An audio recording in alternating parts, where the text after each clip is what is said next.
اور اتنا اندوناک اس نے قتل کیا کہ ایک بندہ اپنے مستقبل کے لیے سوچتا ہے، پھر آپ کو امانت دیتا ہے، پھر آپ اس کے دوست اور پھر آپ اس کے ساتھ اس طرح کرتے ہو۔ موبائل بھی سکسیسفلی ہماری ٹیم نے ریکور کیا۔ یہ سی سی ٹی وی فوٹیجز کی بنیاد ہم نے سارا جتنا اس کا روٹ بنتا تھا گھر سے بینک تک، بینک میں خود گیا،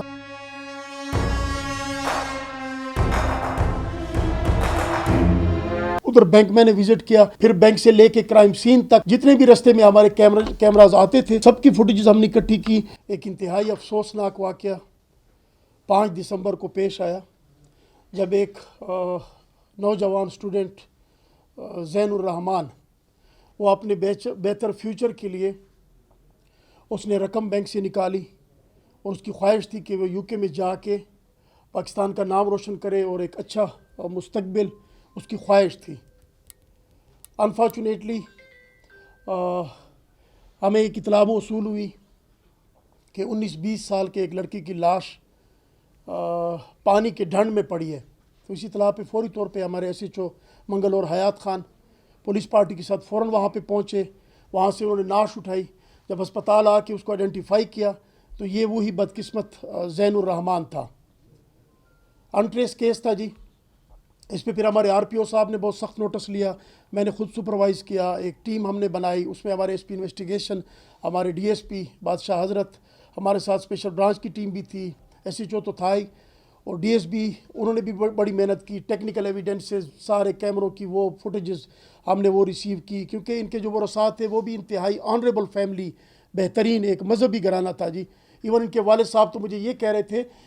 اتنے بہترین بندے تھے، انہوں نے یہ بھی کہہ دیا کہ میں نے اپنے وہ بیٹے کا قتل بخش دیا، میں ادھر دعا کے لیے گیا تو میں نے کہا آپ نے کیسے بخش دیا؟ آپ بخش دیں گے تو یہ کسی اور کو قتل کرے گا، آپ ہمارے لیے ہاتھ اٹھاؤ، آپ کے دکھی دل کی دعا میں لگے گی اور انشاءاللہ ہم اس کو ٹریس کریں گے۔ تو الحمدللہ ودن نو ٹائم آپ نے دیکھ لیا، چند ہی دنوں میں قاتل کو ٹریس کیا، اندھا قتل جو تھا اس کا ڈراپ سین ہوا، پھر اس کو سکسیسفلی الحمدللہ اریسٹ کیا، اور اس کی اریسٹ کے بعد اس کی بہترین جو ہماری ٹیم ہم نے تیار کی تھی انہوں نے اس کو انٹیروگیٹ کیا اور اس سے وہ آلہ قتل برآمد کیا، پسٹل 30 بور جس کا خول ہمیں پہلے ملا تھا، تو اس سے اس کی پوائنٹیشن پہ وہ برآمد کیا۔ پھر اس کے بعد جو رقم وہ زین نے اس کے ساتھ رکھی تھی تقریباً کوئی 22 لاکھ روپے اس کے ساتھ امانت رکھی تھی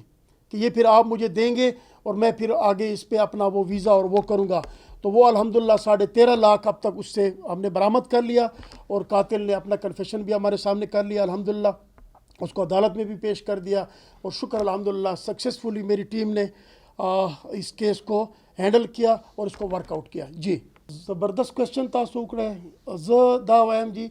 چې که چېرته د سره دا فیملی ممبرز په دې خبرې سره انوالو وی چې ته اوس پیسو ډراول کې لګی، ته اوس پیسې چشتش دی لګی، چرته دی لګی، دا بچا سره ږدو، نو که دا خبر اوس هغو ټول ورسره هغوی سپروایز کولی، خو انفارچونیټلی نن سبا وخت داسې راغلی چې موږ خپلو بچیو ته وخت نسو ورکولی، معاملات داسې دي، والد صاحب یې په تبلیغ سي و د خپله پیسې ډرا کېږي د خپل اکاونټ و، نو هغه بل سړي سره هغه داسې دته اعتماد ورکړی و، داسې بې اعتباري سي دی ووالی په اعتبار سي، او دته دا که دا چې د بچو باندې تاسو نظر وساتئ، او بیا چې کله داسې د فیوچر کوېسچن وي چې د هغوی فیوچر ورسره ریلیټډ وي، بیا په هغې سي فاینانس انوالو وي، نو بیا خو زموږ دا ریکویسټ دی چې تاسو هغې ته لازمن ټایم باسئ او خپل فیملی ممبر دې سپروایز کوي، انشاءالله داسې ناقابل تلافي نقصان به بیا چېرته هم نه کېږي، قاتل د نیولو سره کم از کم د هغې فیملی ته او کم از کم داسې بل ذهن خو به نه نقصان کېږي چې د په خولې باندې دا وینه لګېدلې وه، د پیسو وینه لګېدلې وه، او دې قتل نه بعد که دی انجام ته نه وی رسېدلی، او د موږ چې کومه ډیوټي ده to protect life and property هغه موږ نه پوره کولی، نو بیا به بل ذهن مړی دی، بل ذهن مړی دی، نو کم از کم نورو دپاره عبرت هم دی، او د ذهن خو بالکل دومره ناقابل تلافي نقصان دی که موږ څه هم وکړو د هغې د یوې د وینې قطرې بدل هم موږ نسو پوره کولی، خدای دې د هغوی ورثا ته او د هغوی خصوصا مور ته او پلار ته صبر ورکړي.